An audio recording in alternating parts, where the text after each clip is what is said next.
Panther Nation podcast. Yeah. Let's go. Yeah. Oh, cut it. Cut right. And I would like to introduce one of the hottest podcasts in Carolina history. Let's go. Yeah. Talk, let's chat. We got time to chop it up. Talking analytics and fantasy draft. You know what's up. Panther Nation representing, cause this is where we talk that. Talk that's so incredible, make them rewind that talk back. Pause. Talking Panthers football, we discussing it all. On and off the field, you know exactly who to call. You know we the #1 podcast. Competition is non-existent, you need to stop that. Pause. It's an honor to be a Panther fan, pause. At Bank of America, that is where we ball. Coming to the jungle, then you gonna feel the pause. Winning the trophy for the city, it is the call. Black, white, and blue, we going Carolina strong. And this is the conversation where everyone belongs. Discussing all the numbers and topics, you know we got it. We the hottest podcast, and we poppin', let's go.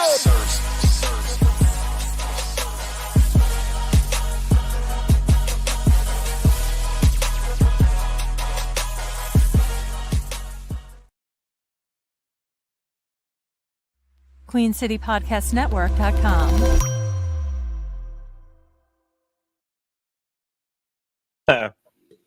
Yo, what's cracking, Panther Nation, bro? My man John said we need a new. No, we don't. No, the heck we don't. I like our theme song. And you know who cares? You know what matters most? You know who matters most about who cares about theme song? Us. Me. I like our theme song. I think you're going to get outvoted on that one, bro. You are. There's a reason why. Yeah. There's a reason why. There's a reason. See, this is democracy.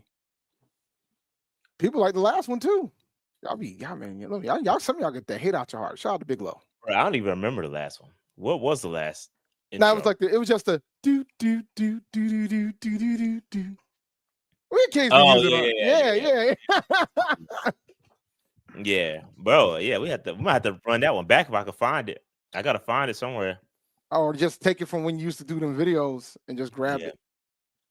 It's on here somewhere. I gotta find it. But shout out to the people, man. You know, we here. It's another week into the offseason, getting closer to rookie mini camp, which is next week. Gonna be exciting times. I may pop out, depending. I don't know. We got a lot going on next week, so I don't know if I'll be able to pop out or not. Just to kind of, see if I can get a couple autographs here and there. You won't be able to see anything, obviously. But, who this is good for is for our good friends like Chris from Charlotte Vibe, Vashti, Sheena. They'll be able to get all of the good content and report back to us. So maybe we'll have Chris on the show and ask him how things are going, since it'll be closed to the public and we won't be able to see anything. So shout out to Chris, Vashti, and Sheena. See if we can get one of them on the show to see how things are going at rookie mini camp. But we're here. Dave, before we get into the content, today's show is going to be about the undrafted guys. Last week's show was about the class.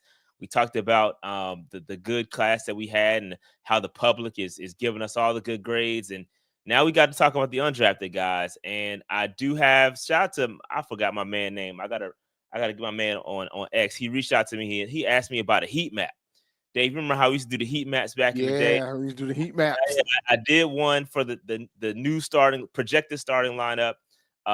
Obviously, it's way too early, and it's about gut feeling. So I do have a new heat map that we'll discuss at the end of the show, or toward the end of the show. And also, Dave, I've done a deep dive analysis on the depth of our team, of our roster, and so it has improved. It's improved. I'm pleasantly surprised with how the depth has improved on this roster. And I don't know if we'll get to that. That may be something we have to discuss next week. But yeah, we're going to have to drag this thing out, ladies and gentlemen. It's a long off season. So we may have to drag this out. And by the way, mini camp starts Friday. I thought it was this weekend. I think it starts this weekend. My bad. Okay, my bad. My apologies. This week. My apologies. I misspoke. I may pop out then. I may pop out, see if I can get a T-Mac jersey, see if I can get it signed. I may pop out for sure. My apologies for for misspeaking. I'm thinking from last week, but all good. This week, I'm definitely gonna pop out. Dave, before we get into that, before we get into the show, the meat and potatoes of the show, Dave, we got to talk about this weekend. But this weekend, we need to start with you. Cause I see you popped out. You know what I'm saying? You know, David Tepper brought back music to Charlotte. I popped out. So how was the show, man? I popped out. I saw Kendrick and SZA, and I gotta be honest, man. Listen. I had I wouldn't say low expectations, but I didn't have any expectations. Let's put it that way. I went going to the show. My daughter wanted to see SZA. That's why we were there. My daughter loves SZA, my youngest daughter, so that's why we were there. And so, Kendrick obviously going on a crazy run off the back of the Drake diss, and I was impressed. That show was crazy. It was a very good show. SZA was fantastic as well. The mic was on. She can sing. It was a really well put together show. It was 2.5 hours long, but it felt like it was 10 minutes, bro. Like we were standing up basically the whole time. Kendrick had that thing rocking. He had he had the day ones, love for the day ones. Obviously, a lot of the new stuff from GNX, but it was really good, really, really well put together show. It was entertaining. That was my biggest fear, was that it's going to be just him spitting. And I was like, man, I don't want to sit here and listen to this man spit for the next, 2 hours. But it was really a well put together show. He had good dancers. The theme of the show was dope. He had the breaks with him talking about the interrogation, and it was dope. It was well put together. So kudos to Kendrick. If I'm impressed, I think a lot of people would like the show. If you can find it, if it's coming in a town near you, go see it, because it was fire. It was fire. I will say this. The first time I saw Kendrick was pre-Good Kid, Mad City. I think around Section 80. And the last time I saw him was during the Damn Tour, and his show has improved tremendously since then. Like, I didn't catch him in Morale because it was during the pandemic, and I wasn't trying to pay them money. I wasn't trying to pay that money to go see him at in them stadiums, because I think he's coming to Gillette. I think he came to Gillette, or if he hasn't come already, he's going to be in the Boston area, I believe. But I'm not going to pay that money. It's too high. They charge park is like $100. Nah, I'm good. So, but I'm glad you guys enjoyed the show. I'm glad your daughter enjoyed it. I'm pretty sure SZA's pretty good live too. I've seen SZA live before as well. SZA is dope. She's dope, bro. She's entertaining. She's fun. She looked like she was enjoying herself. It was raining. It was sprinkling a little bit. It wasn't raining.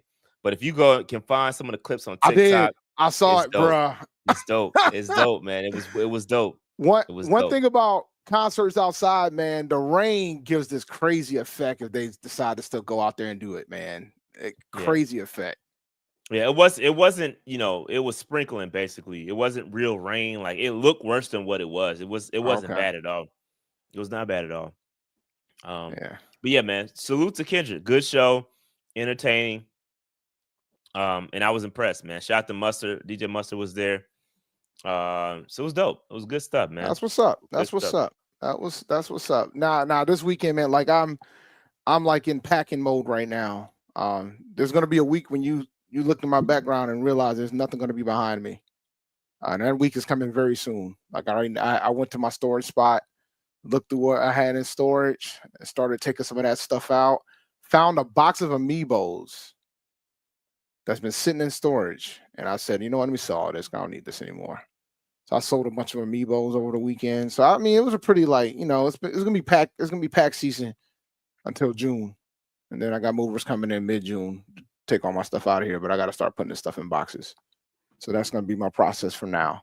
But overall, man, pretty chill weekend. It's gonna start getting crazy for the next couple weekends. My daughter's about to graduate, so we're trying to get everything squared away with that. Proms the week after next. Trying to get through that. You wait, buddy. You wait. No, I've heard, bro. I've heard already, bro.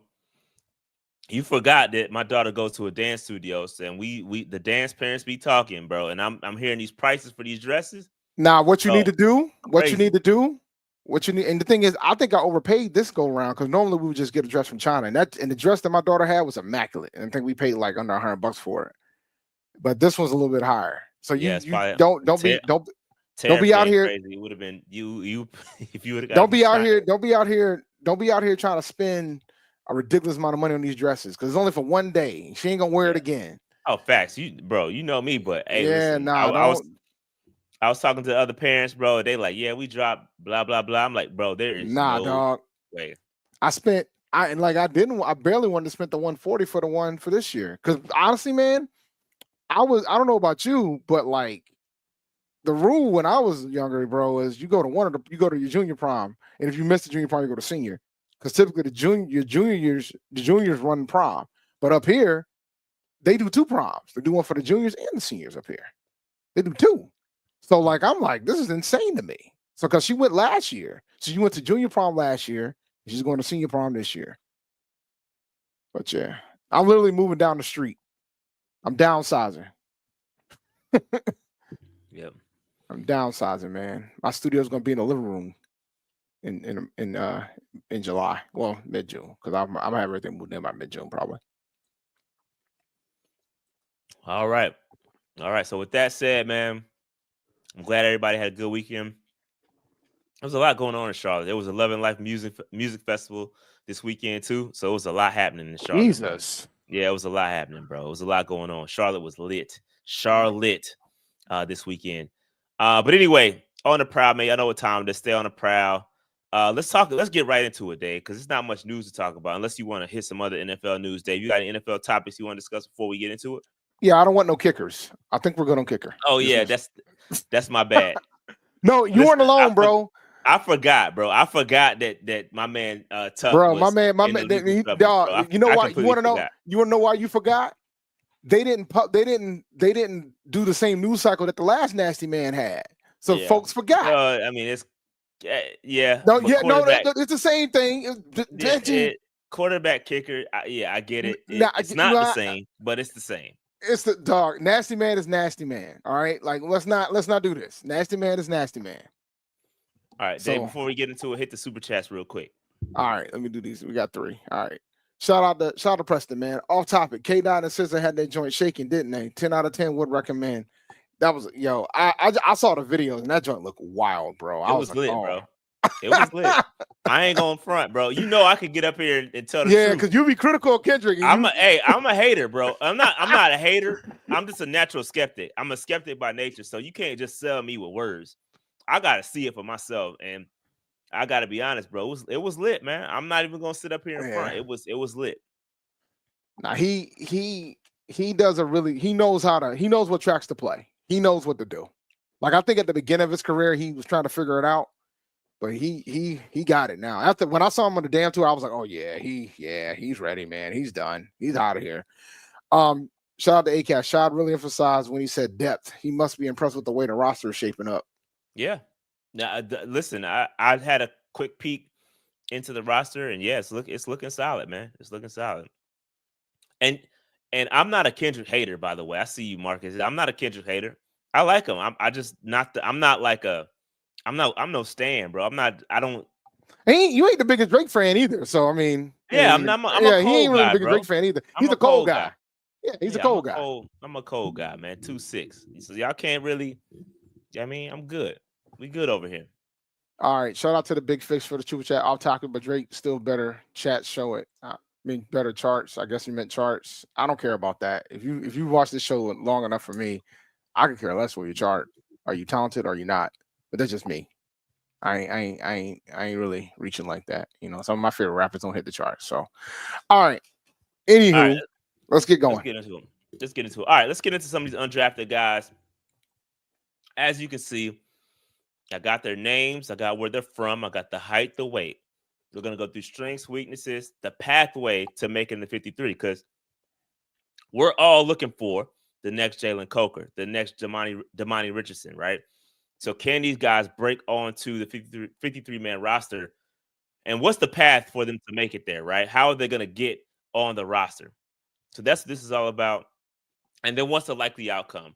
How is this going to fully play out come training camp? Are they going to make the roster? Are they going to be a camp body? How is it going to work? So we're going to talk through that for each of these guys. All right. So again, strengths and weakness for these guys. Ethan Garbers from UCLA, 6'2", 207 pounds. You know, some things that I saw, I went through a very, very quick, rundown. Took a look at some notes from other folks and what they put together. Went through some quick film over the week. This is what I got. Quick release, experience in Chip Kelly's offense, so he knows how to make decisions, and again, he's a smart decision maker. As far as weaknesses, I don't think he has the best arm. You know, I don't think he has the best mobility. I don't think he can elevate the talent on his roster. Like, he needs the talent around him to make him better. He's not the guy out there making the other guys around him better, right? So his pathway to the roster, right? I think it's tough for him, right? Because I firmly believe that Canales and company really like Plummer, right? Plummer's back on the roster. Yeah, they've shown it, right? We saw Plummer look like complete garbage at the beginning of training camp last year. And then he got better and better and better. Then he ended up playing a couple of preseason games. And I was like, all right, this dude is developing a little bit. So I think maybe they're going to try to develop Plummer into QB2 once Dalton's contract expires and he's no longer the guy, right? So I think Plummer's is the guy. So I don't see Plummer flaming out. I don't see that happening at all. But if it does or something happens to Plummer, that's the only way this guy can potentially make the roster. Other than that, I think he's just a camp body. That's just what it is. I got him a 2% chance to make the roster. I don't think it's going to happen at all. Dave, what are your thoughts? I think it's fascinating. The question becomes, even with the development of Plummer, is this guy more talented than when Plummer came out? And if the answer is no, he has no shot. If the answer is yes, then he might be able to push Plummer a bit. But I just don't know. I think it's clear who we know the starter is, and I think it's clear we know who the backup is. So there'll be a fight, but I don't know if it's going to be too much of a fight with the development that Plummer had, unless this guy's way more talented than Plummer coming in. So I do agree with your assessment of 2%, and I do agree this might be a situation where we might try to stash this guy on this practice squad. That's where I think he ends up. If that. Because I think it becomes very interesting if they're going to keep 2 quarterbacks, right? And then it becomes, are we going to stash Plummer on a practice squad? Yeah. Because you can still stash Plummer as the emergency guy and then have that other 4th guy if you got a slot for Garbers. Like, Plummer's going to be the emergency guy. I think that's clear. Yeah. I just think it's interesting, like, when the 53-man roster is announced, right? Are they going to keep 2 quarterbacks? Because we keep talking about 6, 7 receivers, right? That other position, you got to that other, it's got to come from somewhere. So either running back, tight end, like, where is that additional roster spot going to come from? So let's talk about this real fast. Like, I want you guys to understand something about the concept of a backup quarterback. The purpose of a backup quarterback is not to be like somebody that could start right away, right? Like, he's supposed to be somebody that can come in a pinch. And Dalton fits that bill, whether you agree with Dalton or not. Dalton fits that bill. He's a guy that's led teams to the playoffs. He's a veteran quarterback at this point. He's pretty much got a couple more years left in the league. Dalton's a fine backup quarterback from this regard, and he can be a mentor to Bryce. Dalton has made the playoffs numerous times. Like, I think people forget about that. Dalton can play. I mean, I know folks aren't the biggest fans of him, but he can play. He can play. And just to address the Plummer situation, no, Plummer ain't it right now. But you can't look at that. He's not it, bro. But he's developing, bro. That's what we want to see. We want to see our guys developed. And if you can be a Jack Plummer hater, but you got to acknowledge the fact that he got better over the preseason. Bro, his jump from training camp to the preseason or whatever, the end of the preseason was really solid, right? We got to give him credit for that. And nobody's saying he is the next guy, but if they see that they can develop this guy into a solid backup event and he could eventually be a QB2, then why not continue to have him on the roster as an emergency quarterback? That's not hurting anything. No. You know what I mean? That's what you're supposed to do. You're supposed to develop.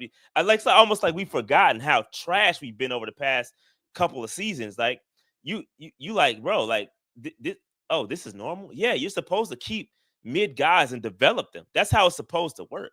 You know what I mean? Like, but even if you go around the league, bro, like even if you go around the league, there ain't too many teams in the league that can survive with their backup quarterback anyway. Not for a long period of time. That's a fact. What are we talking about here? If Mahomes gets hurt, early and he gone for an extended period of time, will the Chiefs win a couple of games? Probably. But it'll be off the fact of all the talent he had. But I don't know this year. I mean, I don't know. Depending on who you had last year, I don't know, man, because Mahomes was making miracles last year. But My point is that backup quarterbacks is supposed to be there for a pinch. They ain't gonna be there like this. Ain't like Jake Delhomme. Like, you know what I'm saying? Like, we ain't gonna have like that guy that can come in and start winning. Like, that doesn't happen often. That's a rare thing. Or a Kurt Warner. That's a rare thing. People forget when Kurt went off and won that Super Bowl, Trent Green was the starter. Like, those don't happen that often. Yeah. Like, so we gotta stop. And I'll go on a limb and say having Dalton as a backup is probably one of the better backup quarterbacks in the league. You know what I mean? Let's keep it. I haven't done the full analysis, but there's a few where you can argue is better. But bro, Josh Allen's backup is not better than ours. Okay, it's not. It's not. All right, you know. The Eagles' backup is not better than ours. Y'all want Lamar Jackson as a backup? Well, what were we doing? What we doing, bro? No, they're playing Madden, backup, man. Bro. They out here playing Madden. They got Lamar Jackson starting with Bryce Young as a backup. Well, I mean, truth be told, that's kind of what you want. That's a pinch. That's a pinch. Like, that's a pinch. That's what a pinch is. That is exactly what a pinch is. 2 games, pinch. If you're out for the season's over, guys. Like, let's not be silly here. If most teams, if the majority of the NFL, if they lose their starting quarterback, season's done. They're not winning the Super Bowl. Not happening. Odds are pretty high. Not gonna happen. So, yeah. But anyway, that's a good. I mean, it's a good conversation because it's a critical team building thing. Like, you can't just load up and quarterbacks are expensive. What Tepper say? Quarterbacks are currency, right? Mm-hmm. Like, it ain't cheap to have backup quarterbacks just sitting there. You know what I mean? Let's look at the Giants as an example, right? They got Russell Wilson, Jameis Winston. So, would you say that Jameis Winston is a better backup than Andy Dalton? I would take Jameis Winston. I'm gonna be honest. I mean, I would prefer a quarterback anyway off principle, but that's a whole different discussion point. Bro, I knew you was going there. I knew you was going there, bro. I was gonna wait till it popped up. But my point is all right. So we talk about backup quarterbacks. Jameis Winston is the backup quarterback for the Giants. Is that going to change your perspective on what the Giants are going to do? No, because it's more than that. and depending on how things go, Jackson Dart might be starting within the first month, after the first month anyway. But that's a whole different discussion point. But yeah, let's move on. Mitch Trubisky is Josh Allen's backup. Yeah. I think I'd rather have Dalton. Sorry, guys. Facts. All due respect. We got to keep things in perspective when we talk about what's going on. Keep it in perspective, right?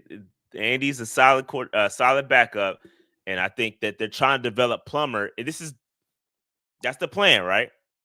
Andy Dalton is your short-term backup. He's a little bit older, but you're developing Plummer as your long-term backup. We don't need Plummer to be QB2 right now, but if you can develop him over the next 3 or 4 years, he can be a solid backup quarterback to Bryce in the future, and they're going to have chemistry.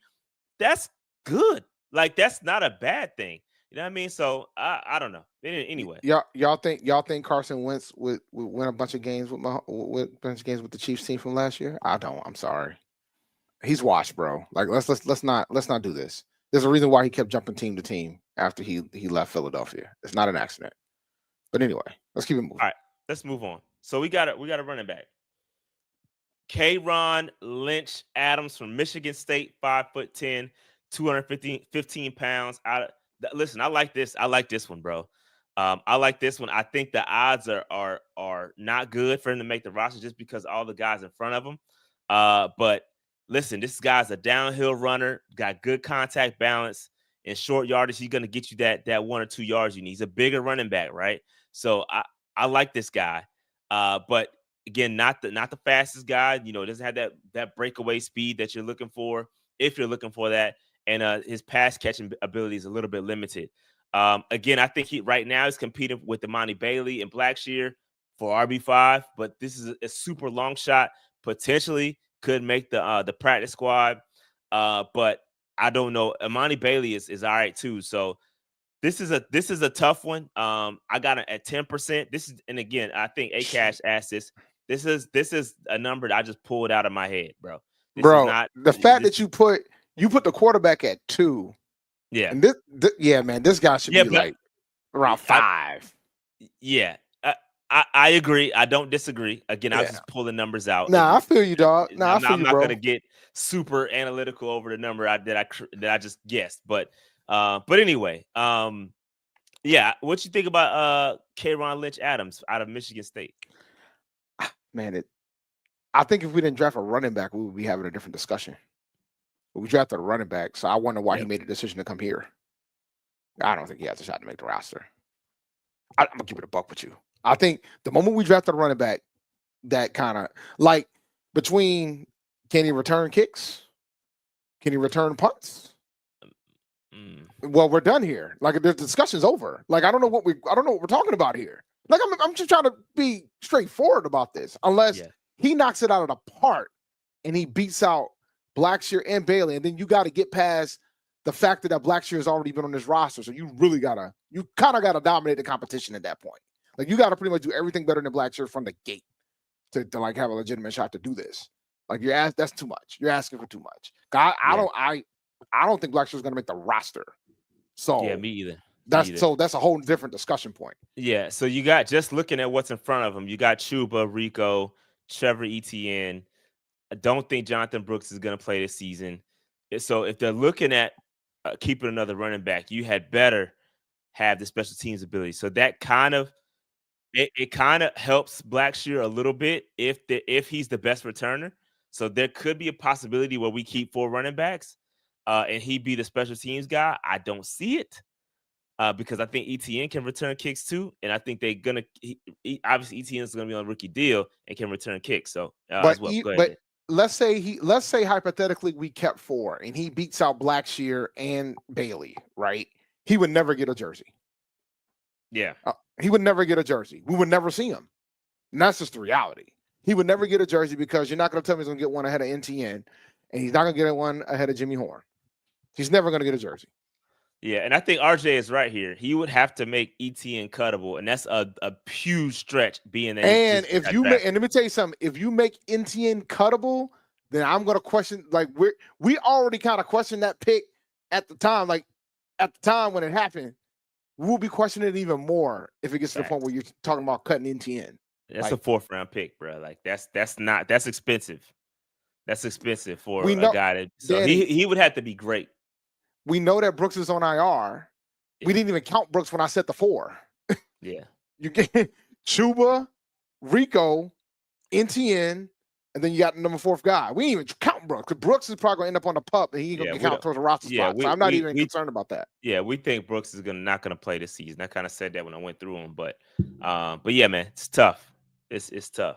It's tough. Yeah, it's gonna be tough, man. Tough sled, man. He's gonna need a miracle. But I do like he's a little bit different. 5'10", 215 pounds. We need that power pusher. And I don't know, man. I don't know. But I think it's a long shot for my man, Ron Lynch. I don't think he's going to be the Jalen Coker. I would lose my mind if they trade NTN after making that pick. I would lose my mind because we're not going to get the value that we got from the pick that we took him. Period. Like I would lose my mind. Yeah, because we traded like a 7th round. We traded the linebacker. I forgot his name. To Seattle. That's a 7th round pick. Yeah, that ain't this. That ain't this. He needs to. If he doesn't make the roster, I got other questions, guys. Sorry. Yeah. Well, this won't happen because we don't. The reason why Dowdle is here is because Brooks won't be available, and the reason why we drafted NTN is because Brooks ain't here. Yeah, so you will. This is unlikely to happen to see these 3 guys as on one team. When Brooks is available and ready to come back, Dowdle won't be here. Yep. Yeah, Michael Barrett. Thank you. Michael Barrett was the guy we traded. 7th round pick to Seattle for Michigan. I don't know if he's still on Seattle. I think he got let go from Seattle, if I recall. I think he did because that's when we rejoiced that we won to trade. So let me check just to be. Let me just. Oh, somebody said not in the league. RJ said not in the league. So there you go. Tell you, man, life comes at you fast. 7th round pick, bro. Like 7. Look, anything after 5th and under, you are cuttable. Like let's not get it twisted. Agreed. 5th round and after, you are cuttable. Agreed. That's why when we have these discussion points about who can stay, who can go. 5th and below, you are cuttable. UDFA can come take your job, so it's not clean. Agreed. I 100% agree with that. For a 4th round pick, well, I know we're talking about ETN and all that. Like, I would be disappointed if he gets moved or traded. That's expensive. Yeah, that's expensive. 4th round pick, you could find some legit talent there, but you have cut 3rd rounders too. But that's not good though. Like, that's not a good thing. Like, that is not good. That's an indictment on the GM. Exactly. That's not a good thing. That means you drafted the wrong person. Like, that's not cool. But we've done it. And we ain't the only team that's done it. Like, But that's why when I have those discussions about when we draft folks, I'm like, after the 5th round, once the 5th round starts, you in cuttable territory at this point. That's why you see some teams try to trade up and try to get better depth there because they might not have too many slots to fill. But okay. Yeah.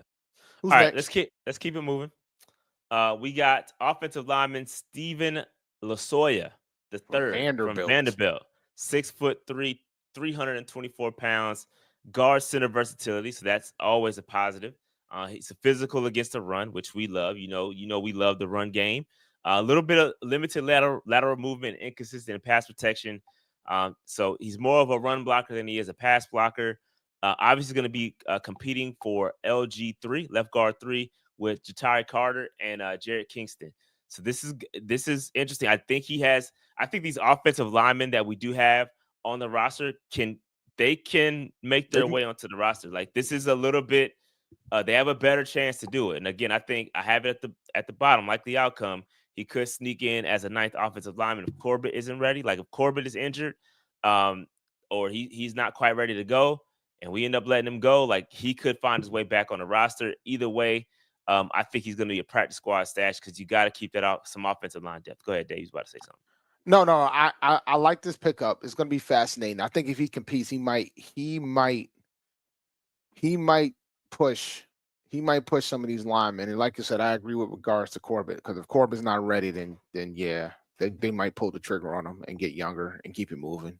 Because I mean, there's been a youth movement, and that's just the reality of the fact.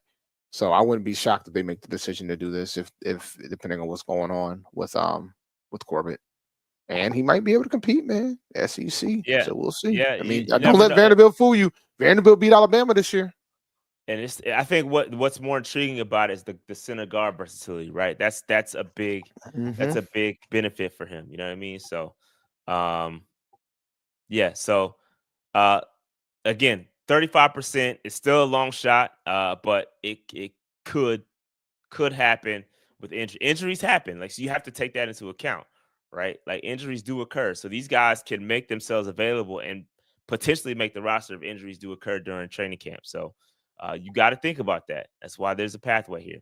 Let's keep it moving. Another offensive lineman, guard Luke Kandra from Cincinnati.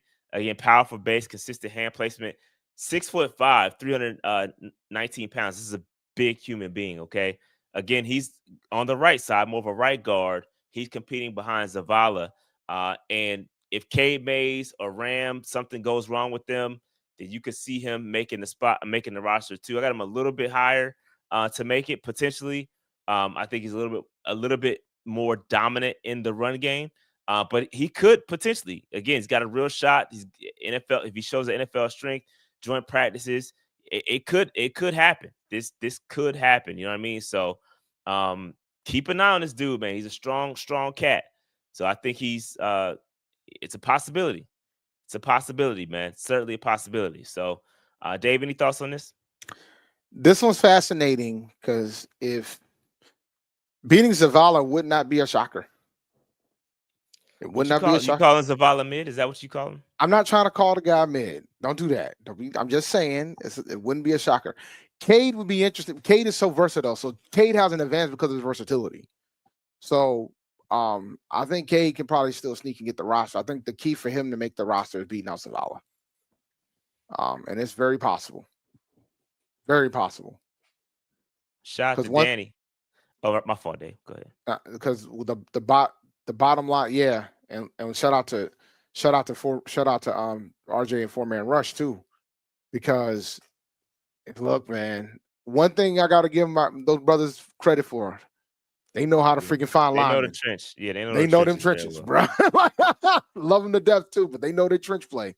So if he's 4MR certified, he got a shot to make this roster, a real shot to make this roster. So we'll see.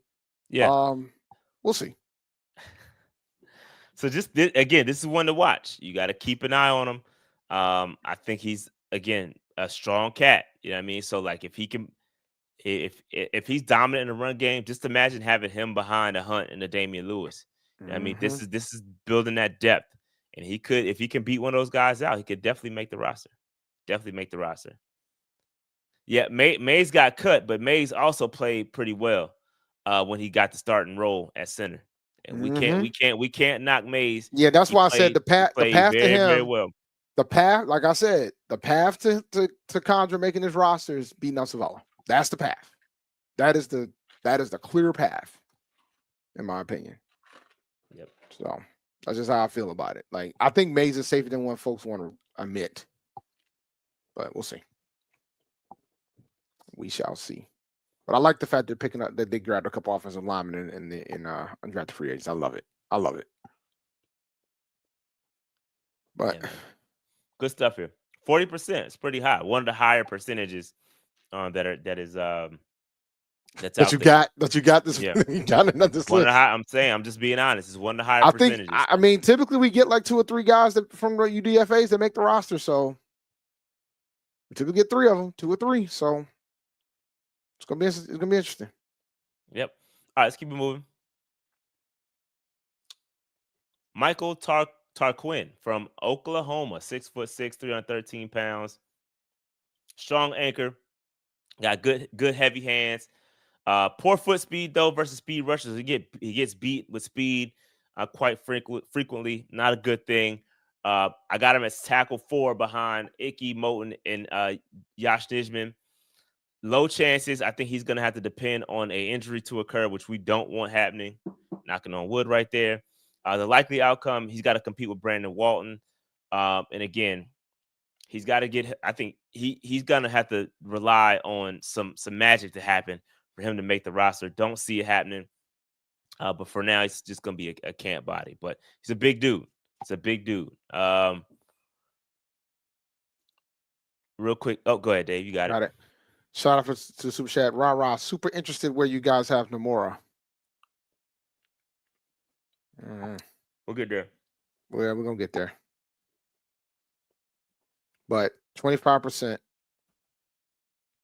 Yeah, that's about right. I don't think it's going to be hard for him to make the roster, bro. Because we typically keep, 9 offensive linemen or 10? Yeah. About 9 or 10. So, yeah, it's going to be tough. Yeah, it's going to be tough, man. That jersey ain't going to be enough for you on this one, buddy. Or the SEC. Yep, it's gonna be tough for him, bro. It's gonna be tough for him. Yeah, like I said, 2 or 3 of these guys are gonna make the roster. I don't think it's gonna be one. I don't think he's gonna be one of the 2 or 3. There is a trend. Carlo. There is definitely a trend.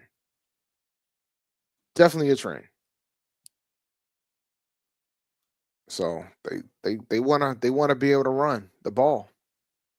They want to run the ball. For sure. They want to run the ball. All you guys want a 4,000-yard Bryce Young season, you're going to be sorely disappointed because it sounds like they want to run the ball. But anywho. For sure. All right, let's keep it moving. Next one. Who's next? All right, we get to these wide receivers. Kobe Hudson. A lot of people like Kobe. Yeah. From UCF. His last name ain't Bryant, so yeah, it's not looking good. 6'1", 193 pounds. Again, good size speed combo. He's good against press. He tracks the football well. He can separate vertically. He's got good decent yak after the burst. Or yak with burst after the catch. My apologies. The weaknesses, got some focus drops, poor catch success with off-frame throws. He's a little high in his routes. He's got a couple of red flags from his Auburn departure. Not good there. Or 1 red flag, excuse me. Not going to say a couple. Don't want to put that man on that man's jacket. But the pathway for him making the roster is he's behind Coker. He's behind McMillan, Ted T-Mac, and he's behind Chesney. So that wide receiver room is tough. It's tough. And so his odds probably should be lower than this, but off the top of my head, that's where I went. I think it's probably gonna end up, 20 is way too high, bro. Probably going to end up being on the practice squad unless he can do something in special teams. We pretty much got 5 locks. Yes, tough. And Renfro is the daggone cat. He's the guy that if it we got 5 locks. If he and does Renfro, well, and by the way, Renfro is not a lock, guys. Exactly. That's what I'm saying. If he does well, it's a problem. If he does well, we're done here. We got our 6. Like, we're done here. Like, I'm keeping the buck with y'all. Like, it's the reality of the fact. If Renfro looks like closer to pre-injury Renfro, the 6 are locked. The 6 are locked in. Like, I mean, that ain't the 5 I'm thinking, but I think Jimmy Horn's gonna make the roster. I think David Moore's gonna finally get the walk. But we're gonna see. But there's 5 that are locked. The first 4 are definitely locked. Then the 5th one, you can debate if Moore or Horn, but I think Horn's gonna make the roster. But I know this is why it's hard to count out Moore. If you put Moore in, but it's hard to not get Jimmy Horn, man, because Jimmy Horn got too many tools, man. But I think but like I said before, Jimmy Horn is more about returning. It's gonna be tough for a wide receiver in UDFA to make the roster this year. I'm gonna be honest. 20% is way too high. Yeah, I think way too high. I think Moore could be of the veteran presence on that practice squad, bro. He could be. I'm with you, but even if he was, that means Horn's got the 5th spot, and we're fighting for a 6th. Then there's a 6th one. If these young bulls come out here and cook, bro, David Moore's up out of here, bro. Oh yeah, I agree. The buck. It's possible. But here's the thing: if you take 6, T-Mac, Thielen, Leggett, Coker, there's 4 right there. Horn. All right, we're at 5. Moore. Like, you only got 1 spot, really. Like, okay, if you stash Moore in the practice squad, all right. So who's the 6th guy? Can he beat Chesney out? I mean, that's his only way. Oh, if Renfro shows up, we're done. We're done here. Matter of fact, if Renfro shows up, that might be the swap with Moore. It might be Moore's going Renfro in. Renfro's more of a vet. Renfro will fit that bill. But yeah, man. Just saying. I mean, if Renfro shows up, this is probably the 6th right here. I mean, if you want to keep it a It's gonna be interesting, man. Like what we call man. All right, y'all about to make me pod because we calling David Moore solid. What is solid? What does that mean?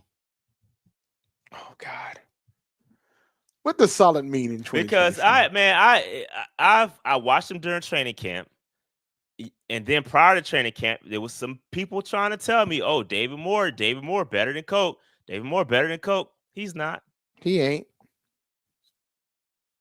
Like what are we saying? Like this is why we need to elevate what we got. That room has elevated. Oh man, let me stop. I'm about, y'all gonna make me pie. And the thing is, I understand everybody saying, well, the relationships with Dave and Dan, and I get all that, but there's also a point where if somebody shows up and shows out ahead of David Moore, they're gonna have to make the tough decision and release him. Like and I feel like Dan and Dave would be willing to do that if it warrants it. But the bottom line of this, preach the super chat, Mike Hollinger. If Renfro shows up like he used to play, bro, that's a problem. There's no discussion here. We're done. Yeah, the 6 is set. Bro. The 6 is set, and everybody else is just bodies and maybe practice squad players.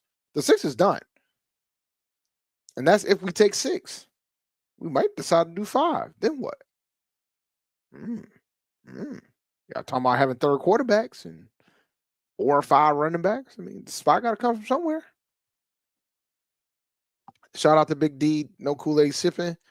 Moore is just above mid. Yeah, you're giving him very more credit than I would, but okay. I mean, we know why he's there, but there's going to be a point. I don't think we're going to keep 7. I don't think we're going to keep 7. Yeah, I don't think we keep it 7. I don't believe we keep it 7. And I think this is what it boils down to. I think it's Renfrow versus Moore. It's one or the other here. I'm going to be honest with you, bro. And I think Renfro's going to have to probably got the biggest shot to get it. But all right. Sorry, Kobe. I know this became about everybody else, but sorry, dog. You got to do it. You got to work a different level of a miracle to make the 53. I think practice squad is probably where you're going to end up. Yeah. All right. A receiver I like a little bit better, Jacoby George. And now, Dave, I know we just had the whole conversation about the wide receivers, but I like Jacoby. This guy's a twitchy route runner. He's got some yak upside, got some good acceleration, couple of focus drops. Gonna have to get a little bit more physical because a little light, needs some more weight in his pants. But he, like, again, I like this kid. He's got a David Moore, Luther, Renfrow, all these guys are in front of him. You're missing one important person. What's that, Dave? Jimmy Horn Jr. Okay. If he like, and guys, I'm looking at you, chat. If Jimmy Horn Jr. does not do what we expect him to do, and George shows out, he could swap it. He can swipe it. I'm telling you. Yeah. 6th round pick, bro. Those aren't safe. Those are not safe roster spots. So let's not. I love the fact that we have all this competition in the room, though. It's a great thing. It's a great problem to have. I love it. And that's what I'm saying. It's like, yo, y'all, we keep talking about David Moore being solid. Like, bro, there's guys coming out. Like, we just signed. It's like, yo, these guys are good. That whole room is gonna get pushed.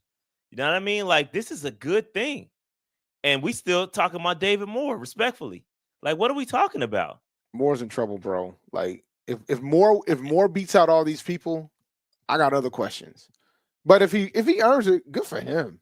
Yeah, for sure. If you can beat out these guys, and then, listen, we all recognize that he has a competitive advantage. He is Dave Canales' guy, which is why I think that he's going to end up being that vet that's on the practice squad, right? And you can call him up if you need him. If you have injuries, he's still going to be a Panther, right? But I don't see David Moore pushing this roster to be better. Like, he's not the guy that's going to be like, all right, I'm going to put him in and he's going to change the game. Like, we need more game changers out there.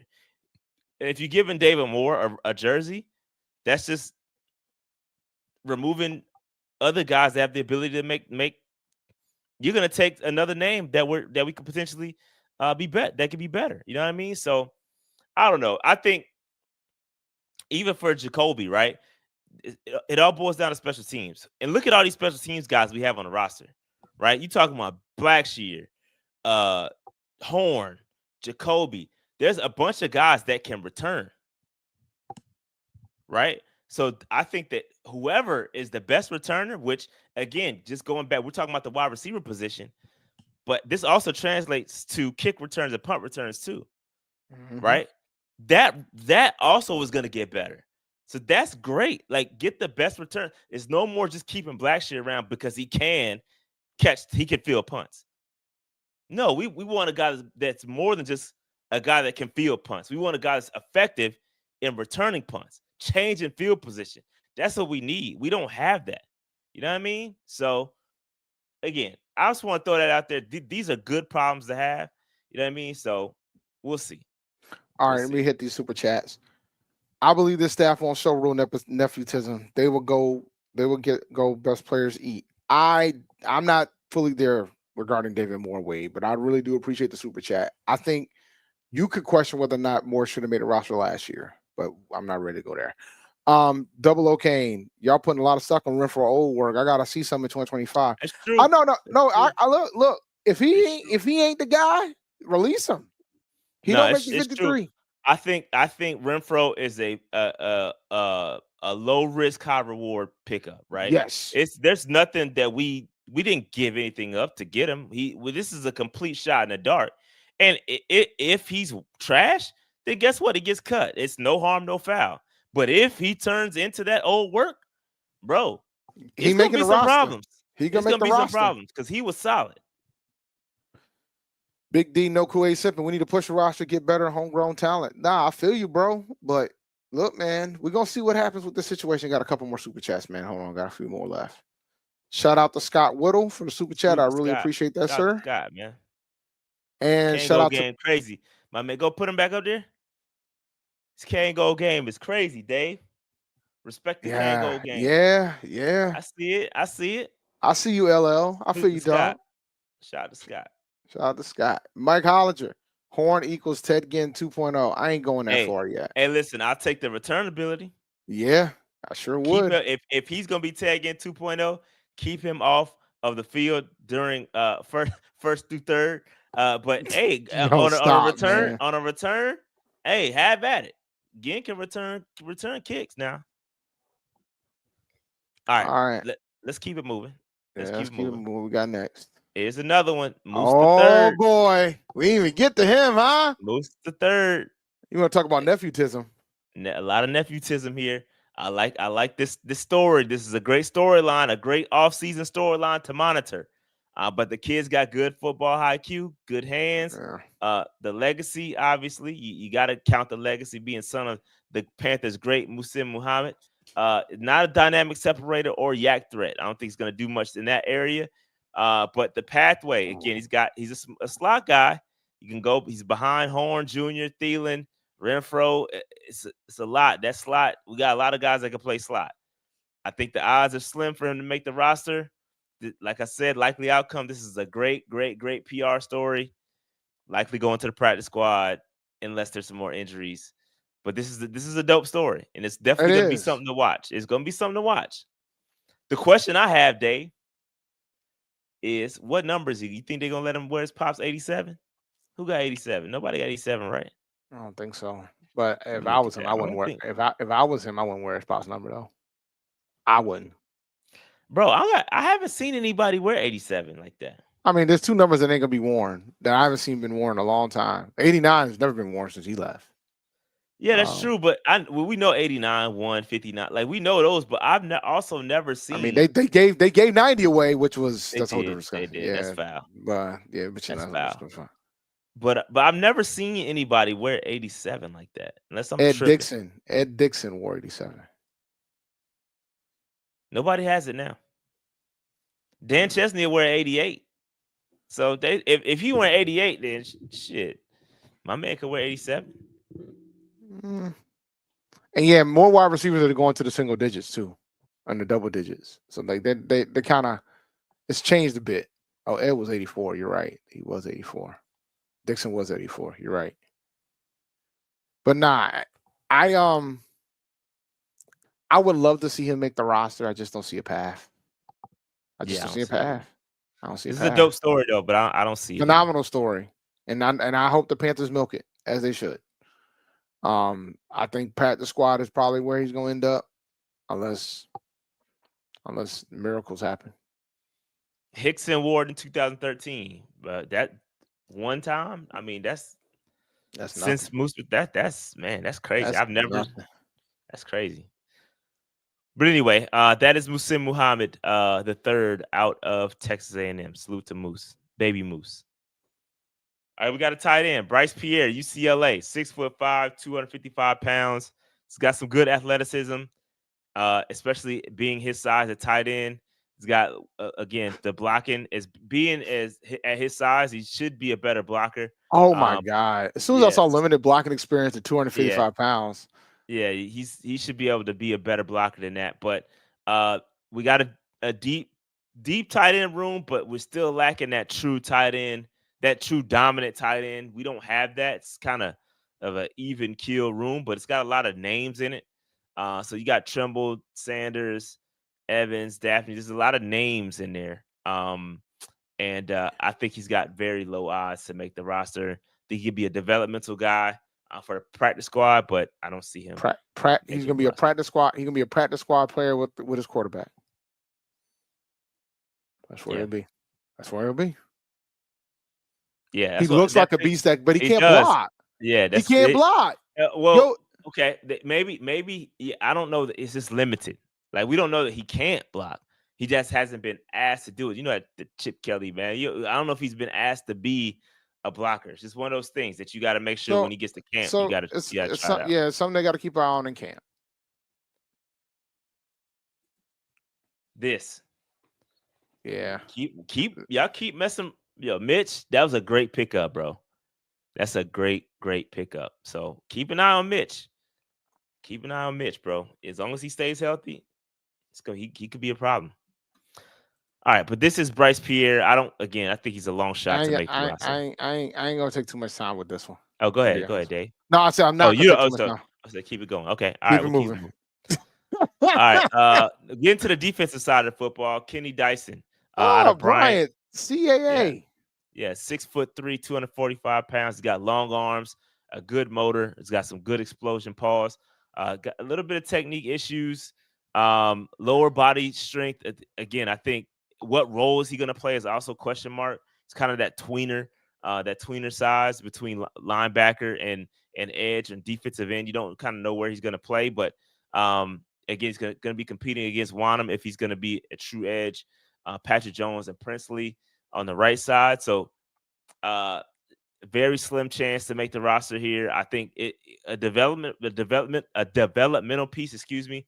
And again, if something happens to some of the depth, he could be a long shot to kind of make the roster if there's some injuries that occur. But Dave, any thoughts on this? A&T hasn't played Bryant since they were in the Big South. I mean, I like the kid, but yeah, I agree with you, bro. It's going to be tough, barring an injury. It's going to be tough for him to make this roster, even with all the edge challenges that we have. But those challenges are kind of not as concerning, unless they try to do something bold. And I don't know if they're going to go. If they're going to go bold, they're going to be going bold for somebody else. So it's going to be tough. It's going to be a tough one. Yeah. He's got a tough path to be in all that work in free agency and the draft that we put in. Brian as a team has not been that good either, but that's a whole different discussion point. Well, I mean, you can still be a great player on a team. You can. The CAA had more undrafted free agents and rookie minicamp invites than any other conference in the FCS. So, so he was in the right conference. There's a lot of good individual players in that conference. So, but yeah. All right, let's keep it moving. Bam Martin Scott. I know they room for that. I know they room for this Carolina guy to make the roster, bro. Just what we needed. Another South Carolina guy. And again, the position is weak. That linebacker position is a position of that could use some elevating. So he has a decent shot. 6'2", 231 pounds. Before you get into this, we did have an A&T player that got signed. Jason Ivey got signed by the Cleveland Browns in undrafted free agency. We did have an Aggie that get signed. I didn't know that. Yes, we did have it. Yeah, offensive lineman. One thing that A&T's good at, we can get freaking offensive linemen in these streets. Even as bad as that team was, they were able to push people. And Jason Ivey was one of the best offensive linemen in college football. We got one of the best offensive line coaches in all FCS. So yeah, we did have an A&T player that did make it that did get signed. There you go. Carry on. Yeah. Sorry. Again, strengths, sideline to sideline speed, special teams. You could add some special teams contribution. Weakness kind of does overrun some plays at times, inconsistent in coverage. It's never good when you playing interior linebacker. We got to work on some of that stuff. Pathway, inside linebacker behind Wallace, Sherless, and a Windman. Again, it's open. I don't know that he can beat Sherless. Sherless has a lot of experience. But again, we like South Carolina guys, so I think that just gives him that gave him 30% by itself, just being a South Carolina guy. The Steiner math, it's a Steiner math, bro. Speaking of Steiner math, you see his his 100 men versus gorilla math. No. Yeah, it's pretty funny. Scott Steiner's a really funny dude. But anyway, likely outcome. I think he could be the 6th linebacker. But again, it's just how much we value special teams. Is that enough to make the roster? I don't know. But it is what it is. You know what? Yeah, I just checked my stuff. I did not put my guy from Fresno State up here. I don't think I have him. Tavasi. Yeah, I asked about him. I don't think I have a slide for him, but I can talk to it though if y'all want to. But I don't have him up here. I missed him. That's my fault. All right, we got another super chat I got to hit too. RJ, shout out to RJ. We are finally at the point again we can just flat out say that dudes aren't going to outplay our outside linebacker and edges. Feels damn good. You ain't kidding, bro. Yeah. I feel way more comfortable with that situation than I have in a while. Keep it a buck with y'all. But yeah. But nah, I think he's gonna make the team, man. I do. You think he's gonna make the team? Yeah, I think he's gonna make the team. I ain't ready to say who's gonna take whose slot he's going to take, but I think he's probably gonna make the team. We like Gamecocks, and it's a position of weak. It's a weak position.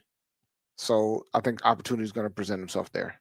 He's going to have the opportunity to make this team. So I think he's got a shot. I really do.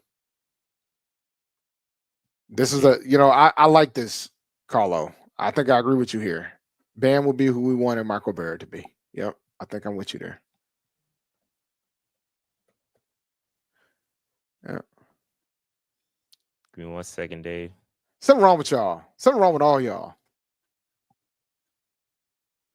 Yeah, something wrong with all y'all. Talking about. What are you talking about? Say that again, Dave. We like game what, Dave? You heard what the hell I said. Relax, guys. Relax. Namura is our coker this year on defense this year. Bet. Shout out to Ra for the super chat. Appreciate it.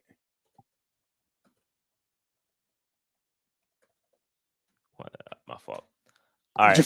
Shout out to Zach, man. From FCS Football Central. Shout out to Zach. But I think he's gonna make the team, man. I really do. Between everything, he's got everything. He's got everything in front of him to make this roster.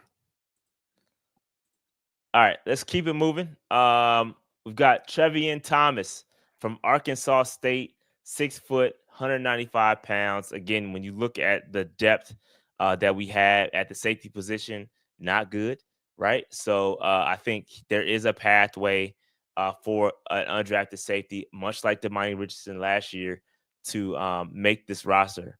With that said, though, I don't know. He's got good strengths as far as he's an active downhill guy. He plays fast, a little bit on the smaller side at 195 pounds. It does not have the range as a deep safety. That's a little bit of a problem. And that's what, again, y'all know how I feel about it. That's just something that I want us to have is some is a solid free safety. And I just don't know that, it's tough. I don't know that he's that guy per se. But it kind of is what it is there. The pathway, he's either free safety 3 or strong safety 4 with Gifford. Chance to make the roster is 10%. It's a little bit of a long shot for him. Likely outcome is going to have to be practice squad unless he flashes big on special teams. Again, a lot of these undrafted guys, special teams. Go ahead, Dave. I'm wondering, how many safeties did we keep last year? We only kept 3 last year, right? Oof, I don't remember. That is a great question. I'm just trying to think. I mean, everybody was so and we drafted the safeties, but everybody was so hell-bent on getting more safeties up in here. So, yeah, it's going to be tough. So, if one of our biggest weaknesses were safety, you would think you would have a shot to make this roster, but if we're only going to keep 3 or 4, we ain't going to make this roster. It's not happening. So, yeah. I was 4, including Sam Franklin. Shout out to Sam. Where did Sam go again? I can't remember where he got signed. I know he got signed somewhere, but I can't remember where he went. Salute to Sam, bro. Shout out to Sam Franklin. All right. Again, safety is tough, bro. Safety is tough. It's gonna be one of the ones where we gotta. I'm just saying, we've been talking about how weak the position's been. You would think this kid would have a shot, but it doesn't. If we only keep it 3 safeties, it ain't gonna happen. Yeah, it's gonna be tough. It's gonna happen. It's gonna be tough. All right. Let's keep it moving. Still a couple more guys to get to. Isaac Gifford. This is one I kind of took a little bit of a longer look at. It's going to be interesting with him. He's a hybrid type safety, a little bit of linebacker in him as well. You know what I mean? So linebacker / safety. Think those some of those guys that we had. Thomas Davis. That's 1-1. So he's a strong tackler, smart player.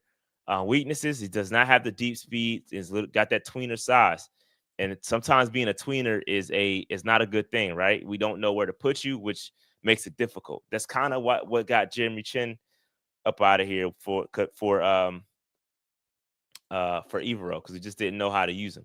You know what I mean? So I think that he has a shot. He's got to get a legitimate shot. Special teams, rotation of box safety, kind of competing with Ransom and Richardson. I got him a little bit higher. 45% is kind of high. You know what I mean? So likely outcome though, UDFA guy. And I don't know if he's going to make the overall. He could do it. He could do it. Shout out for A-Cash for super chat. No, not another rule player. Look, man. He did come from Nebraska. That's right. He came from Nebraska. Yeah, for sure. Nah, listen, man. Y'all got to listen, man. Rule. Look, one thing that rule. Nah, you can't just immediately cut the man because he played for Rule, man. No, that's not. Man, Rule probably made the call, bro. I hope Rule not. made the call to his homies and said, "Yo, get my man in here, man. He's a good player." I can only imagine what Matt Rule looks like on Monday Night Raw. I can just imagine, but I did not see him on Monday Night Raw. He was up there. I did see him. He was in the front row. Oh, he was just a guest. Okay. He's not trying to get in the ring. All right. It's just a guess, man. I mean, goes back to what I said about the last guy. If we're hurting at the safety position, one of these guys got to make the roster, man. Like one of them have to. So I don't know. Yeah, it's gonna be interesting. It's gonna be interesting, man. I think again, his lack of ability to play deep safety is concerning. Again, same applies. I still don't. I did more research with Ransom. I'm starting to feel more comfortable with that. I do think obviously he has the ability to do that. I just think he's much better at the box, at the line of scrimmage. You know what I mean? I just think he's much better there than he is at free. But again, I'm open to being wrong about Ransom. But if he's gonna start, then I support it. We'll see. We'll see. But all right, I did create one real quick for y'all boy. Tuasivi Namura, Fresno State linebacker, 6'1", 221 pounds. Dave, smart guy, high effort linebacker, and when you got that oos in you, like you it's a different level, bro. It's just different levels. Former team captain, special teams ready. Again, great, strong tackling fundamentals. Very, very solid. Very, very solid. Again, limited range, average athleticism. He's going to struggle in man coverage. And again, but I will say, I know I got that as a weakness. I will say that's difficulty for a lot of guys coming into the NFL, transitioning from college. That coverage ability, even Luke, right? Luke himself, I remember Luke talked about his inability to cover when he first got to the NFL, right? It's not easy. So I have it as a weakness, but I am throwing my cape on for him because a lot of linebackers coming from college struggle with coverage. So it's just going to be tough. And again, I think he can make his way onto this roster. Jewel, Wallace, Roseboom, Windman, they're all guys in front of him. Again, you have to play special teams in order to make the roster as the UDFA guy, especially at linebacker, right? He's got to be very good there. That's how Frankie Louvu cut his teeth, was playing special teams with the Jets, right? He was a special teams ace. That's what Frankie Louvu was before he became who he is today. He was very good at special teams. So Baby Oos gonna have to step it up. He gonna have to step it up. It's just what it is, bro. I'm just being honest. What you want me to give him 50% just because he's Oos? I can't do that. Rah, shout out Rah for the super chat. Damn, 10%. That's rough. Look, man, it ain't hard. It's hard to make a 53-man roster, guys. Oos equals chance to make it. It's true. It's true, bro. You gotta have Oos on your team. I mean, a chance to make it is 1%. I mean, it's all about the perspective. You look at this now. So, I mean, man, I don't know. He's got an uphill battle to make this roster, man. Like I said, I agree with you with regards to special teams. He's going to have to get it there. That's his path. I don't think there's any other path other than that. I know y'all liked him, but yeah, that's his path. Special teams. No other way. I mean, listen, this is true. Shout out to SC Bass, turn his hater mode on. Hey, look, he turned his hater mode on, but it's the truth. Yeah. The truth. The Polynesian Predator is crazy. Oh, my fault. Go ahead, Dave. Yeah, the Polynesian Predator is diabolical. That's crazy. That's a crazy name, bro. That's a crazy name. If he makes the roster, that's what it's going to be. I got to see more, bro. But he got to make the 53. He's either Oos or Oops. We will see. Okay. Come on, Lo. Come on, Lo. Don't do my man like that, bro. That's crazy. Oh, that's nasty work. So it's gonna be interesting. We're gonna have to see. 221 a little light too. So I don't know, man. We'll see. But that is kind of average size for interior linebackers nowadays, so it ain't too bad. But anyway, let's keep it moving. Cornerback Mike Reed from South Dakota, 6'2", 200 pounds. He's intriguing. I watched the North Dakota versus South Dakota game. No, I'm sorry. The South Dakota versus South Dakota State game. It was a rivalry game. I turned on the film to watch this man play just because I was intrigued at the 6'2", 200 pounds. I kind of want to see what he's about. He's ball hawk, right? He plays with good toughness, solid zone instincts. However, he does lack the top end speed and limited recovery ability. Excuse me. Once he gets beat, he's up out of here, bro. He's cooked, right? So I don't think he's the fastest guy in the world, but I do like his measurable 6'2", 200 pounds. That's solid. This cornerback depth is pretty bad. Like that's one of the spots when I was doing my analysis. I'm like, bro, we hurting. We hurting big time. If something happens to JC or MJ, it ain't good. Our cornerback depth is not good.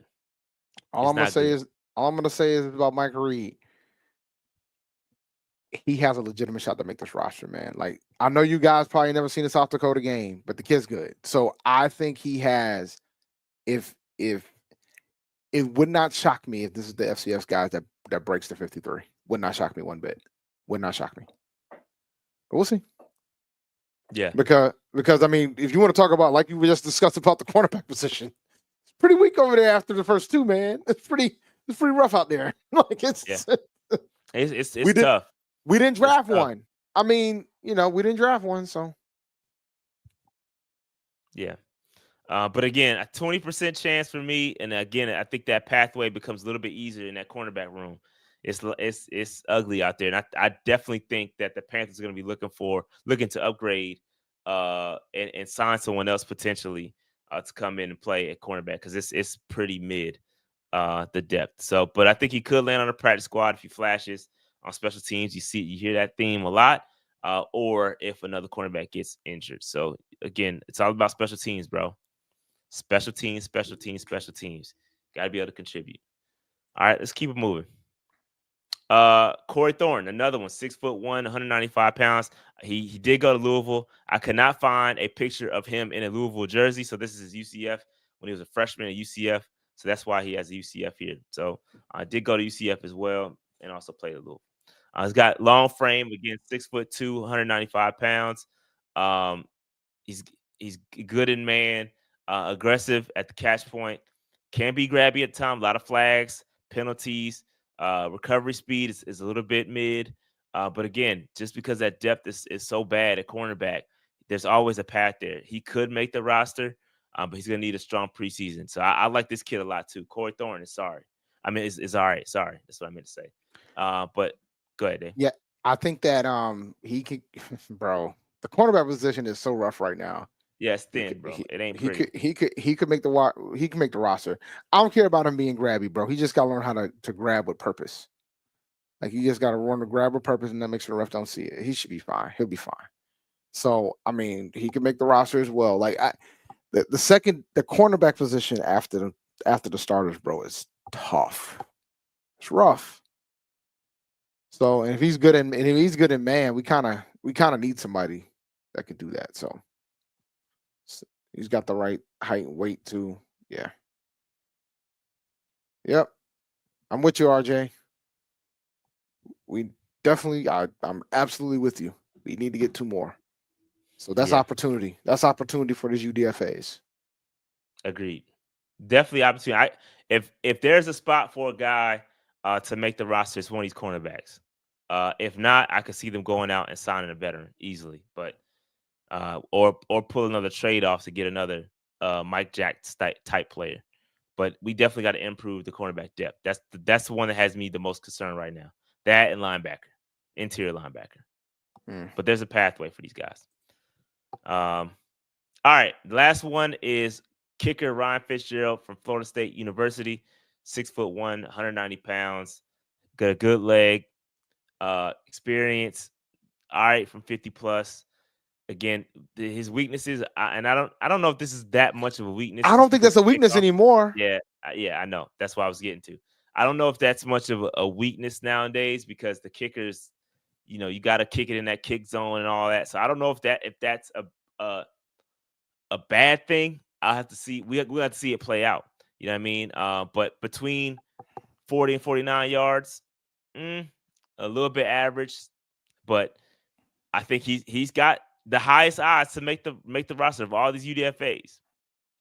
He's got a 50% chance. It's literally 50-50, mano y mano. Matthew Wright versus Ryan Fitzgerald. Either Ryan Fitzgerald's going to have to struggle and he's going to have to body it, but it's mano y mano, bro. I see them having the same kind of kicker off as last year when my man when they were switching with the thicker kicker and Pinero. They were going back and forth for a little bit. I see that same thing happening this year.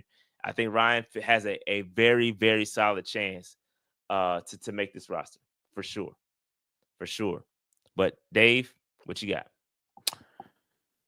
It'll be fascinating if he can beat out Matt Wright, man. And yes, Pinero is gone. We're done here.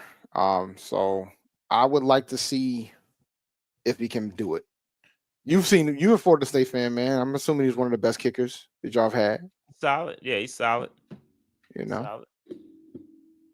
So we'll see. We'll see. Hopefully Fitzgerald win the job, and then we can quit talking about all these other guys that keep showing up. But Pinero is definitely gone. So I'm rooting for Fitzgerald to make the roster, man. Hope he can do it. Like I said, I'm not worried about the below average kickoff. Not concerned one bit. That zone is key. So I ain't too concerned about that. That kicker zone is a thing. So it may not be as big of a deal as far as kickoff goes. He was 5 for 5 in field goals over 50, but that's limited opportunities. It's not a whole lot. Yeah, that ain't enough to get a gauge. He did make the ones that he kicked, so that's all you can kind of go off. But so we'll give him credit for that. But for sure. All right. I think that's it for the UDFAs. Okay, so with that, I know we're kind of well into the show, but patreon.com/PantherNationPC. Make sure y'all check that out. Make sure y'all make that happen. Join us on Patreon. Shout out to all the MVPs. Shout out to the franchise folks. And shout out to all the free agents. We appreciate y'all support. Man, we couldn't do this without y'all, so we greatly appreciate it. Absolutely. Dave, Underdog Fantasy. Make sure you guys go to underdogfantasy.com. Use the promo code PNP when you do. We got the best ball going right now with the NFL draft over. They're doing best ball draft right now with the rookies in the draft. And also with NBA playoffs is happening right now. So you can do your Champions Leagues, do higher and lowers and things of that sort. So just make sure you go to underdog.com and use the promo code PNP. Shout out to Underdog. Salute to Underdog. Appreciate y'all. All right. Let's get into this heat map. Way too early. Now I want y'all to remember this. The heat map key, it's not up here, but it does include red. Red was a thing I had to use several times back in the past. So back in the day, we had a lot of red. Yeah, so red is one I'm not afraid to use, and will use it if necessary. That is a color that is available to me. Okay, so this is the offensive heat map for the 2025-2026 Carolina Panthers. And again, it's way too early. This is just gut feeling.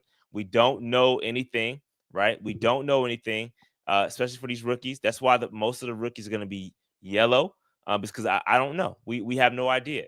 And if I don't know, then I got you as a yellow. Case in point. Let's start with the yellows, right? Xavier Legette. I got him as a yellow because you saw what I saw last year, right? He hadn't earned the green yet. So I think he's got to come out there and have a better season. When you talk about expectations, I give you credit for putting. I'm gonna be honest with you, bro. I'll give you credit for putting Legette on that other side, but that's a whole different discussion point. Who you putting over there? I'll put right Coke now. Over there. I'll put Coke over there right now. I mean, fair enough. I'll put Coke over there right now. I'm gonna keep it above with you, like I will put Coke over there right now. I think Legette's got to earn his spot. I know he's gonna start. I feel like Legette needs to earn this spot back. That's just how I feel. That's just how I feel about these things. But I know Legette's gonna be on the other side. Yeah, there's a reason why we drafted. There's a reason why we drafted T-Mac with the 8th pick, guys. Like let's not do this. Like there's reasons. Yeah, to give Bryce weapons.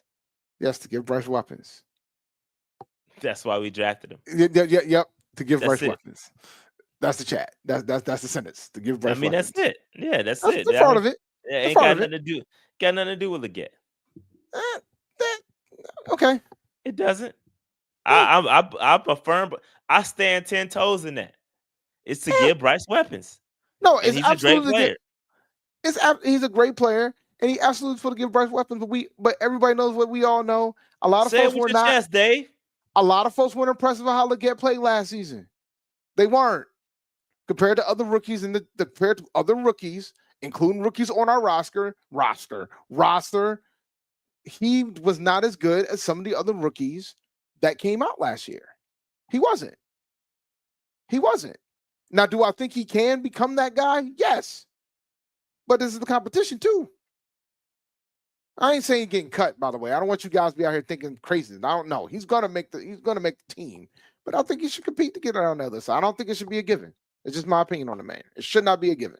I think I will put Coca there right now. This is my opinion. This is too early for a reason, right? I will put Coca over there. It's too early. Yeah, but Legette, again, I have him yellow, right? We all can agree that it wasn't the greatest rookie season, but that doesn't mean he can't turn it around and he can't improve. I think he will. Absolutely. Improve. You know I think he will too. That's why I have him over there, is because I think he'll be much better. You know what I mean? So I think it's solid. I think he's gonna get better, but right now it's because it's too early. He's yellow. Dave, you want to grab the super chat real quick? I am. Why is Dave always acting like T-Mac pick means SL's on thin ice? Come on, Dave. Wide receiver 1 and 2. I didn't say he's on thin ice. I just said that if you're asking me who's the second best wide receiver on the roster, it's Coker. So he should be on this chart. I mean, Thielen's probably 2, but like top 3, it's Coke. That's just my opinion. That's just my opinion right now. I think he needs to earn that spot. Is that your bias kicking in? No. The numbers and the data shows it too. No, the data shows it. The data shows it. The data shows it too. And I think it will. And I think with T-Mac being there, I think that will help XL. But that doesn't change the fact that if we're talking about who should be on the depth chart right now, we'll put Coca ahead of him right now. That's just my opinion on it. Okay, fair enough. It's not breaking news of what I'm saying. Yeah, like this should not even be a shock to anybody. Like the numbers showed that Coker was the best wide receiver on the roster outside of Thielen. That's what the data shows. Yeah. All right, we got it. Austin Corbett. I got him at yellow because he's coming off injury. We don't know what he's gonna be. Hell, I don't even know if he's gonna be on the roster. You know what I mean? So Austin, we need to complete this. Everybody else is green. Everybody else, this offensive line was top 10 group last year, without Austin Corbett. And so again, we know that Cade Mason come in there and give us solid production at the center position. But we just don't know. We don't know with Corbett. So I got him at yellow. Tavion, again, coming off injury, after he had that weird fall on his neck, something was a little off with Jatavion. It wasn't the same Jatavion, and I don't know if he kind of worked his way out of the offense because he missed that time, but his production fell off massively after he got that little tweak in his neck or whatever he hurt when he fell on his neck that time. So I need to see a little bit more from Jatavion to see if he can get back into that space he was in before he got injured. But yeah, I like Jatavion though. I think he's still TE1 for right now. But again, like we still got Trimble. You just drafted Mitchell Evans, so we'll see. We'll see what happens with Jatavion. But hopefully he gets pushed. You know what I mean? And then T-Mac. T-Mac is a rookie. Just don't know what we got yet. So he's gonna be yellow until we see what we got. Yo, RJ's hilarious. That's a weird way. I know. Yeah, I know. I mean, we got Mitch. I just called it out, bro. I just said we got Mitch. So, and listen, I wouldn't put it past him. I would not put it past him if Mitch. I like Mitch a lot, bro. I'm a Mitch fan. I'm not one of these haters, bro. I love the Mitchell Evans pick. That's one of my favorite picks. So if it does happen, I would not be surprised. But Jatavion's the guy right now. All right. Any comments on this, Dave? You got any debates? Any other Leaguette style debates? I'm fascinated to see what happens with the tight end spot because if Mitchell Evans pushes Jatavion, Mitchell could be the starter, and Corbett's going to be an interesting one too because that job is not a given either, depending on what happens with Corbett. So we'll see. Yeah, we shall see. Yep. All right. Let's get to the defense side of football. So you like this green? You like all this green, Dave? Oh, dog, I know what it's gonna look like in the next slide. And you're going to go in the next slide. I know what it's gonna be. It's gonna be some red. No red. Oh, look at that. No red. No red. No red. Well, where would I have red? Where would I have red, Dave? Yeah, there would probably be no red. You're right. I don't think there would be any red. This last year we definitely have red. Yeah, I just got questions, right? I got questions. We know what we got in JC. We know what we got in Derrick Brown. Hell, I even threw Morig out there with the green just because I think I know what he's capable of, and I'm pretty confident about that. Wharton, Bobby Brown, I'm not sure, bro. I'm not sure. I like these guys. I like these guys a lot. I'm just not there to throw green on them just yet. You know what I mean? I gotta see it. I'm not putting Damani red, bro. He played pretty well for us last year. I can't put Damani red, bro. I can't put Damani red. He played well. I want to see it green. Don't get me wrong. I would love to bring somebody in here that would turn it green, but I can't give him red. He's not bad. Red would mean you ain't supposed to be there. And I think Damani can be there. He's solid enough to play there. But we can do better. Clowney. The biggest issue I got is that there's a lack of green. Legitimate lack of green, bro. Well, Dave, there's a lack of green because it's unknown, right? That's more so the reason why it's the lack of green because we don't know what we had. Like I don't know what I have in Wharton and Bobby Brown just yet. Clowney, I think Clowney is getting a little bit over the hill. I would love for us to see Nick Scorton and Princely come in here and jump and turn that green. That would be great. So DJ Wanham, yeah. You want to hear something interesting? Go ahead. There's somebody on the team. Get your hot take. This ain't much of a hot take. There's somebody on this. There's somebody in this chart right now who a lot of people think that's going to make this roster. That because of what we did in the draft, I don't think it's going to make the roster. You're talking about Clowney. I'm definitely talking about Clowney here, sir. Yeah, a lot of people. Yeah, I think that's word on the street is that we tried to move him. We tried to trade him. And nobody took him. And so people are saying that he could get the boot. $7.5 million in cap savings. Yeah, it's a lot of that number. It's a lot of money. That seems like a lot of dough. That's a lot of money. We could pay for a safety to fix the but I don't think you do that because again, I don't think you do either. But I'm just saying it's an option. It's an option. I think I would if we could get another linebacker, it'd probably be more optimal. Particularly inside linebacker would be more optimal right here, but because we got a lot of unknowns there. But yeah, and again, I think Wharton and Bobby Brown can be turned green rather quickly. I just don't know. We don't know I haven't seen them in action in this Evero system, so I don't know what they're capable of right now. That doesn't mean that they're mid. That just means I don't know. DJ Wanham, Clowney, they're okay. I'm hoping that with the addition of Derek Brown and Bobby Brown and Wharton, that will allow those guys to be better and play more free. I hope that's the case. Same thing with Trevin Wallace and Josie Jewell. I think Josie I could have put Josie as a light green. I just don't know that he's an elite he's not green like a JC and Derek Brown. I can't put him on the same green level as those two. Put him the same one with Moore, though. I can't do it. I think Morig is going to be that dude. Okay. I have high expectations for Morig. I think he's going to be a problem. Okay. Well, I think that might say that's Mo yelling Sesame Street. That's funny. Mo yelling. And I would agree with what RJ is saying in the chat. RJ says Wanham was easily our best edge. I think he when he returned, I think he surprised a lot of guys, but then he plateaued.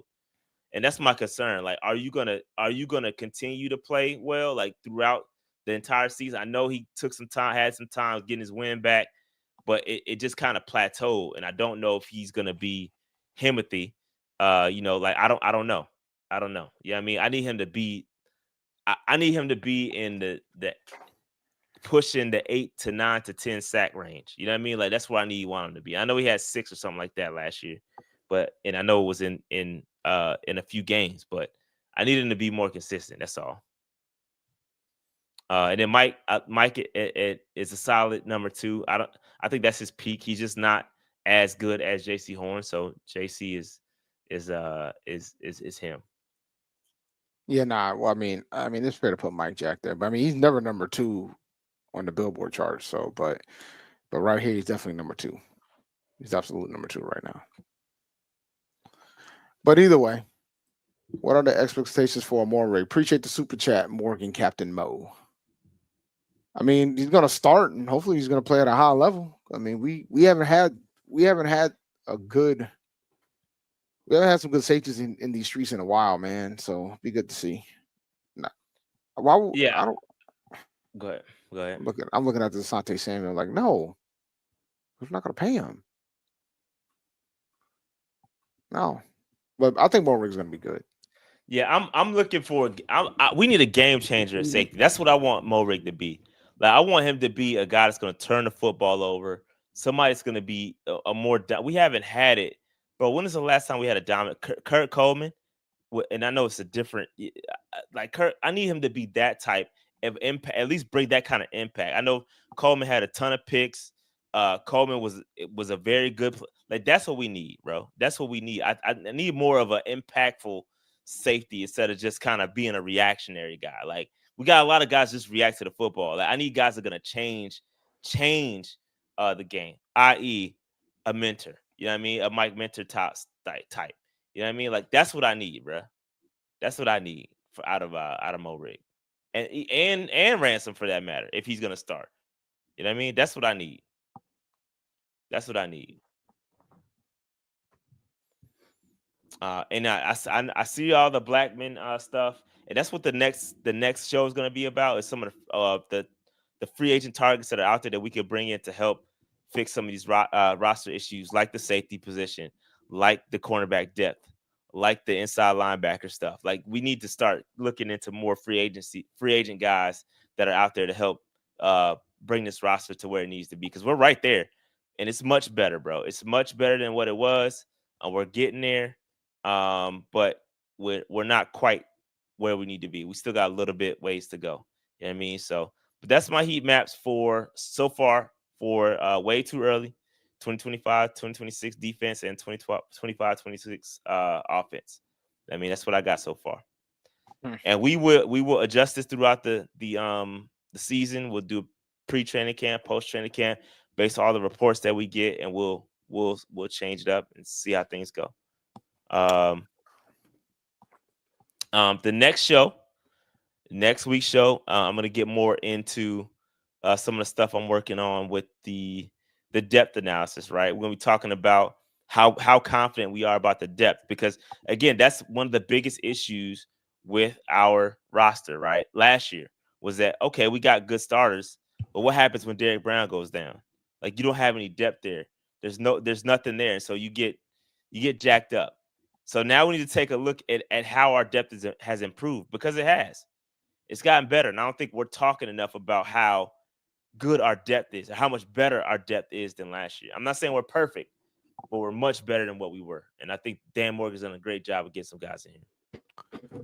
Yeah, I'm gonna be honest with you, Grandizer. I haven't really paid too much attention about who got invited to rookie minicamp. Yeah, I ain't really too focused on that. To be, that's the kind of they here today, gone tomorrow, bro. I'm not gonna do a whole show on those guys. Just, I mean, I could pull it up. I could pull it up real quick just to see who it is. Yeah, but go ahead.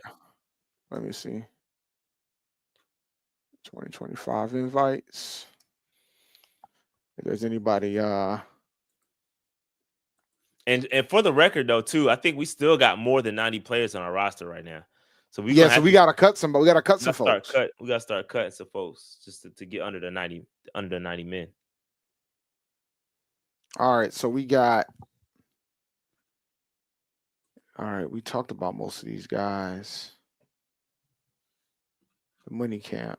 Wait, hold on. Where's the players at? All right, so this site doesn't have it.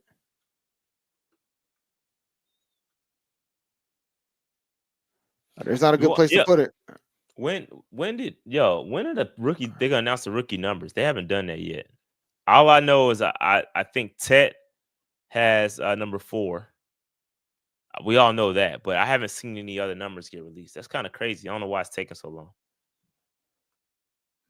Yeah, the Panthers didn't even do a page for the rookie minicamp invites. Like, I'm looking.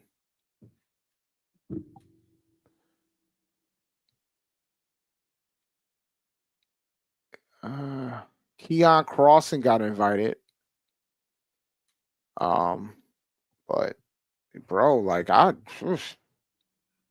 we ain't got a site for it. I'm gonna have to scour Twitter to find it, which is not wise. Let's see. Let's search Panthers minicamp and see what we get.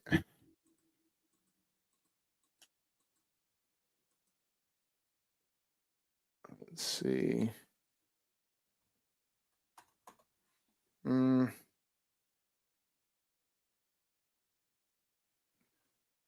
I see Keon Crossan. They probably not invited that many people. Oh, Charlotte Notre Dame linebacker Osita Equano got an invite. That's Icky's brother. Let's see.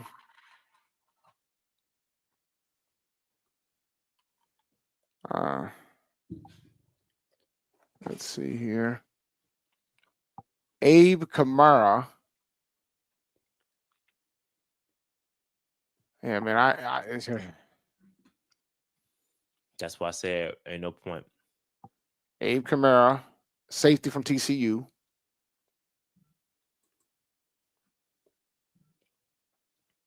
A linebacker from the Panthers, a linebacker from Wisconsin got invited. Let me see who this is. If the link works, but the link doesn't want to work today. No, the link isn't working today. They not, double OK, and they not, bro. That's why I'm like, it's pointless. Jaheim Thomas. Yeah, I don't think the thing is they haven't gotten under 90 yet. So in the grand scheme of things, like, I'm done trying to look for this. In the grand scheme of things, they got to get down to 90. You just wait till 5 minutes of your life. You ain't getting back. That's all right. We got to shut the show down anyway. We good. Yeah, the Panthers they have been slow to they haven't even officially announced the undrafted guys. They typically do that. They haven't officially, there's no list of undrafted guys out there. No, they typically do it on the site. They did not. And they're not added to the roster or nothing. Like, they're slow to. It's a little bit slower. Like last year, I believe we had the numbers by now. Everything is just a little slower. I don't know why. I'm not complaining. Like, it's not the end of the world, but it's just not how they normally been doing stuff. Yeah, there isn't. I mean, they got more articles about Hunter Renfrow than they do about the all the other folks. Yeah, nah, don't see nothing. Okay, I think we're done here. Yeah. All right. So with that said, man, make sure that like button, subscribe button, notification bell, get in the comments. We're gonna tap in with some of the beat reporters next week because they're gonna have eyes, ears on the ground for rookie minicamp. I'm gonna probably go out there on Friday, try to grab a couple autographs or two, see what happens. But again, make sure you hit that like button, subscribe button, notification bell, all that good stuff. We did get past 24,000 subs, so I appreciate that. That's dope. Now we got to get one more 1,000 so we can hit 25,000. We got to get there. I want to get there before the season starts. So we got a long way to go. Let's make that happen. Hit the sub button. Let's make it happen. And on that note, we out of here. Peace.